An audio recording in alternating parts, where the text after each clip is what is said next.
के कविता रुकन कानून साज कौंसिल ने तेलंगाना के वजीर आला रेवंत रेड्डी को सख्त तनकीद का निशाना बनाते हुए उन्हें फ्लाइट मोड चीफ मिनिस्टर करार दिया। पीआरएस की रहनुमा के कविता ने बांसवाड़ा में मुनक्किद दावत इफ्तार में शिरकत की। इस मौके पर खिताब करते हुए उन्होंने तेलंगाना के वजीर आला रेवंत रेड्डी को सख्त तनकीद का निशाना बनाया, उन्हें फ्लाइट मोड चीफ मिनिस्टर करार दिया। के कविता ने निशानदेही की कि पिछले 15 महीनों में वजीर आला रेवंत रेड्डी ने 40 मरतबा दिल्ली का दौरा किया, लेकिन तेलंगाना के लिए किसी भी किस्म का खास फायदा हासिल करने में नाकाम रहे। उन्होंने पूछा है कि क्या रियासत की हुक्मरानी हैदराबाद से हो रही है या दिल्ली से।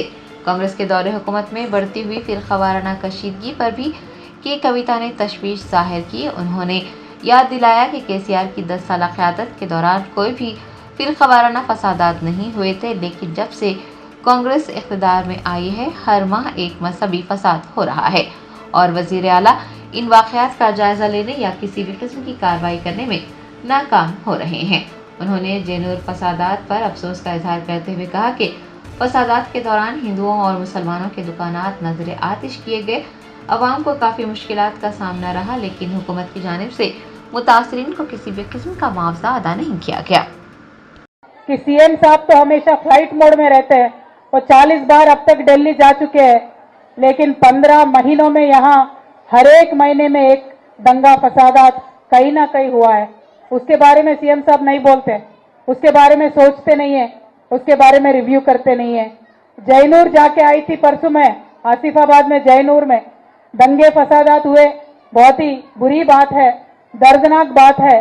3-3 महीने तक वहां इंटरनेट बंद था, बहुत घर जले, मसाजिद जले, हिंदुओं के भी जले, मुसलमानों के भी घर जले, लेकिन इस सरकार को फुर्सत नहीं है रिव्यू करने का, ना तो कुछ कॉम्पनसेशन देने का, ना तो किसी पे केस करने का। ऐसे लोग जिस भी पार्टी में हो, जो भी नफरत फैलाते हैं, उनको तो इमीडिएटली बंद करके रखना चाहिए, लेकिन सरकार को तो फुर्सत ही नहीं है। क्यों? दिल्ली जाना है हर 15 दिन में एक बार, कुछ भी करना है दिल्ली जाना है। 40 बार 15 महीने में ये सीएम साहब दिल्ली गए हैं।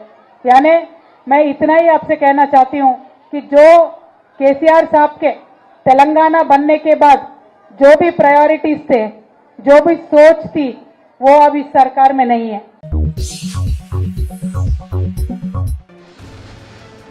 सतवाहना यूनिवर्सिटी के वाइस चांसलर उमेश कुमार ने तेलंगाना हुकूमत की जानिब से लॉ कॉलेजेस और इंजीनियरिंग कॉलेजेस को मंजूरी देने पर डिप्टी चीफ मिनिस्टर भट्टी विक्रमार्का, वज़ीर पूनम प्रभाकर, डी श्रीधर बाबू व दीगर अवामी नुमाइंदों का शुक्रिया अदा किया है। रियासती हुकूमत ने जियो नंबर 18 और 19 जारी करते हुए सतवाहना यूनिवर्सिटी के तहत लॉ कॉलेजेस और इंजीनियरिंग कॉलेजेस को मंजूरी दे दी है और हुकूमत की जानिब से हुस्नाबाद में एक इंजीनियरिंग कॉलेज के क़याम की भी इजाज़त दी गई है। करीमनगर ज़िला हेडक्वार्टर में सतवाहना यूनिवर्सिटी कैंपस में एक लॉ कॉलेज कायम किया जाएगा। हुस्नाबाद में और सतवाहना यूनिवर्सिटी कैंपस में कायम किया गया कॉलेज अगले तालीमी साल यानी 2025-26 से काम करना शुरू कर देंगे। हुस्नाबाद के यूनिवर्सिटी कॉलेज ऑफ इंजीनियरिंग में बीटेक, सीएससी, मसनवी जहानत, आईटी और ईसीई की ब्रांचेस भी कायम की जाएंगी। बताया जाता है कि इंजीनियरिंग कॉलेज की तामीर के लिए 44 करोड़ 12 लाख रुपये में से 29 करोड़ 12 लाख रुपये मंजूर कर दिए गए हैं। बाकी रकम बाद में मंजूर की जाएगी। सतवाहना यूनिवर्सिटी के वाइस चांसलर उमेश कुमार ने रियासती हुकूमत के इस फैसले पर खुशी का इजहार किया। उन्होंने इस सिलसिले में डिप्टी चीफ मिनिस्टर भट्टी विक्रमार्का, रियासती वज़ीर पूनम प्रभाकर, डी श्रीधर बाबू, चीफ व्हिप व दीगर अवामी नुमाइंदों से मुलाकात करते हुए उनका शुक्रिया अदा किया।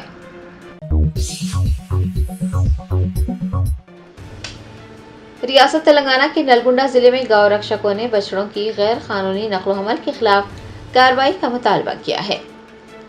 जराये ने बताया कि गौ रक्षकों के एक गिरोह ने नलगुंडा में बछड़ों की गैर कानूनी नकलो हमल के खिलाफ कार्रवाई का मुतालबा किया है। उनका इल्जाम है कि रमजान के बहाने बछड़ों को गैर कानूनी तौर पर मुंतकिल किया जा रहा है।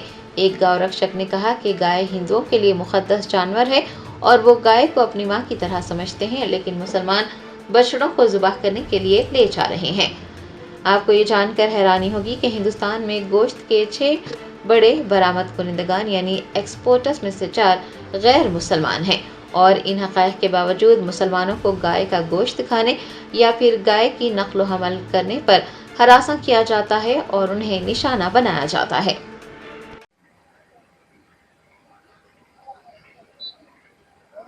రంజాన్ సందర్భంగా మొట్టమొదటి ఒక మాట చెప్పాలనుకున్నాను. జై గోమాత్రే నమః. గోవుని ఈరోజు ఆరాధ్య దైవంగా పూజించే ఒక హిందువుల ఆరాధ్య దైవమైన గోవుని ఈరోజు రంజాన్ సందర్భంగా ముస్లింలు వాటిని తీసుకుపోయి భక్షించడం కోసం తీసుకెళ్లిన ఈ యొక్క ముస్లింల యొక్క వినియోగం ఇది. గోమాతను మనం ఏ విధంగా పూజిస్తామంటే, గోమాతలో ఈరోజు 30 కోట్ల మునులు 70 కోట్ల దేవతలు నిక్షిప్తమైన ఒక గోమాతని ఈ రంజాన్, బక్రీద్ ఈ పండగల పేర్లతో ఆవు మాంసాన్ని భక్షించడం కోసం చేస్తున్న ఈ యొక్క ముస్లింలు ఎవరైతే ఉన్నారో వీటిని తొందరగా వీటిపై ఈ యొక్క పోలీస్ వ్యవస్థ కానీ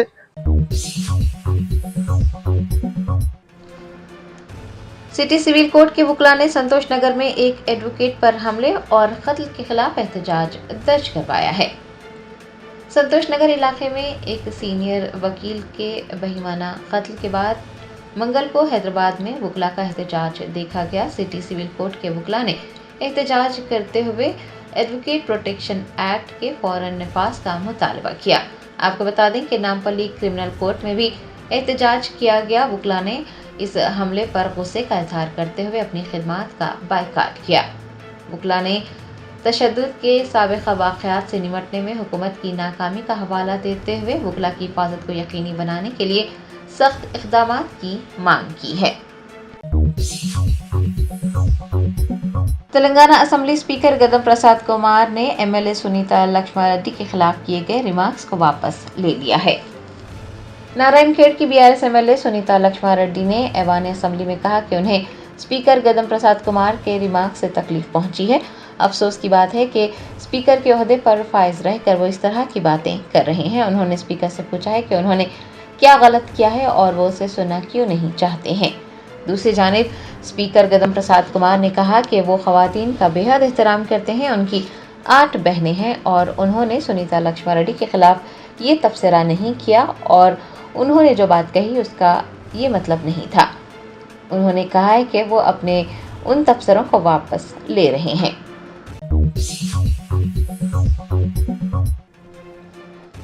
भारत राष्ट्र समिति की रुकन कानून साज कौंसिल की कविता ने कहा कि मरकजी हुकूमत एक ऐसा बिल लाने की कोशिश कर रही है जो मुसलमानों की वक्फ जायदादों को अपने कब्जे में ले लेगा। लिहाजा भारत राष्ट्र समिति पार्लियामेंट में इस बिल की मुखालिफत करेगी।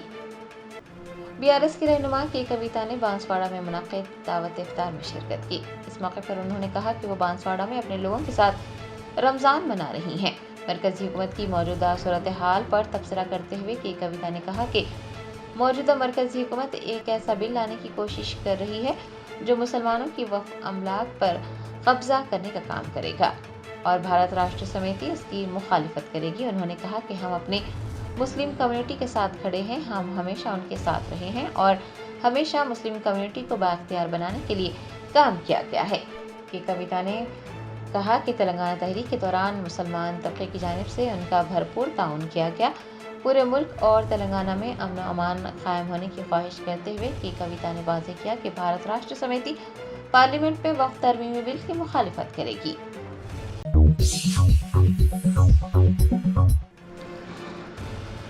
कांग्रेस की रुकने पार्लियामेंट प्रियंका गांधी, एलओपी राहुल गांधी समेत केरला के एमपीज ने मुनेरगा मामले पर एहतजाज किया है। कांग्रेस लीडर प्रियंका गांधी वड्रा समेत केरला के हिज़्ब इख्तिलाफ के अरकान पार्लियामेंट ने मंगल को पार्लियामेंट के अहाते में मुनेरगा के मामले पर मुजाहरा किया। लोकसभा में कायद हिज़्ब इख्तिलाफ राहुल गांधी भी मुख्तसर वक्त के लिए एहतजाज में शामिल हुए। कांग्रेस के एमपी केसी वेणुगोपाल ने कहा कि मुनेरगा मजदूरों को उनकी तनख्वाहें नहीं मिल रही हैं। मरकजी हुकूमत को निशाना बनाते हुए उन्होंने कहा कि हुकूमत इस स्कीम को ख़त्म करने की कोशिश कर रही है। वेणुगोपाल ने इस बात पर रोशनी डाली है कि मुनेरगा कानून के तहत अगर मजदूरों की उजरत की अदायगी में 15 दिन से ज़्यादा की ताख़ीर होती है तो उन्हें दुगनी रकम अदा करनी चाहिए। उन्होंने निशानदेही की कि केरला में मुनेरगा के मजदूरों को मजदूरी नहीं मिल रही है और मसला उठाने के बावजूद भी मरकजी हुकूमत की जानिब से कोई वाज़ेह जवाब नहीं दिया जा रहा है।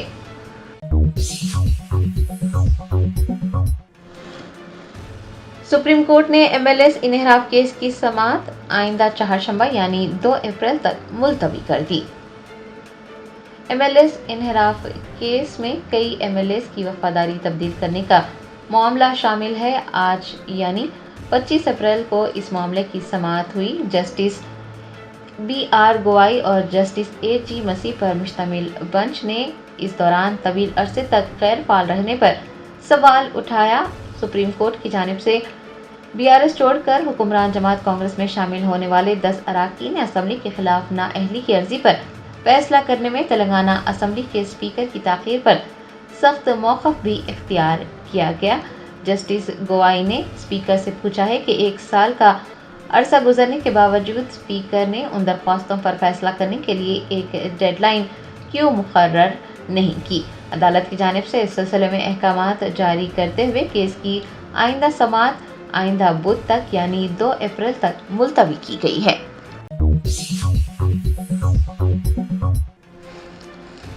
तेलंगाना असम्बली के स्पीकर गदम प्रसाद कुमार ने तेलंगाना हुकूमत को रियासत में लगाए गए कोनो कार्पस के दरख्तों को हटाने का मशवरा दिया है।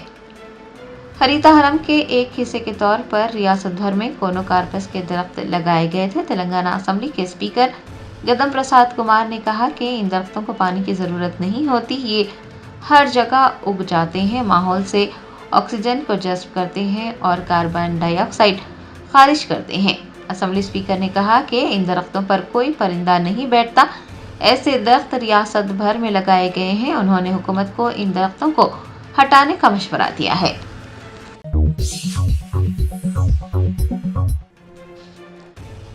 कौमी इंसानी हुकूक कमीशन के special monitor doctor Yogesh Dubey ने ओहदेदारों को हैदराबाद को मुल्क का एक मिसाली शहर बनाने का मशवरा दिया है।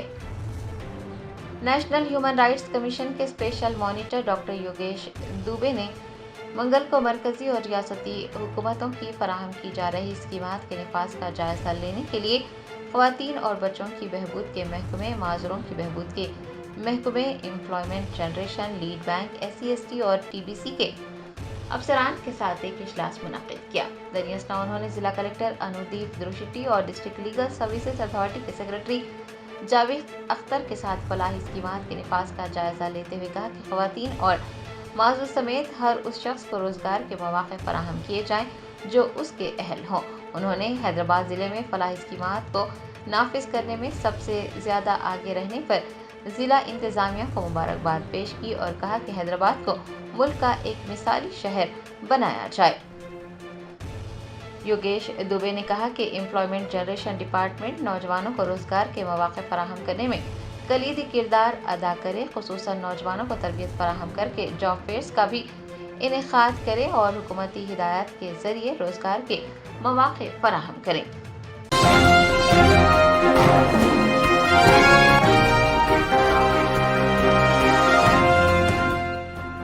Germanton super speciality hospital, national award winner doctor Mir Jawad Zar Khan, German trained senior orthopaedic surgeon and director, माहिर डॉक्टर्स डॉक्टर वासिफ आजम और doctor Bharvi Chanduri, senior cardiologist और दीगर डॉक्टर्स नुमाया खिदमत अंजाम दे रहे हैं। Robotic surgery, advance cath lab, MRI, operation theatre, ICU, 2D ultrasound जैसी सहूलियात से आरास्ता कॉर्पोरेट लेवल हॉस्पिटल, वाजबी फीस में हर मर्ज से शिफायाबी के लिए Germanton super speciality hospital, Attapur.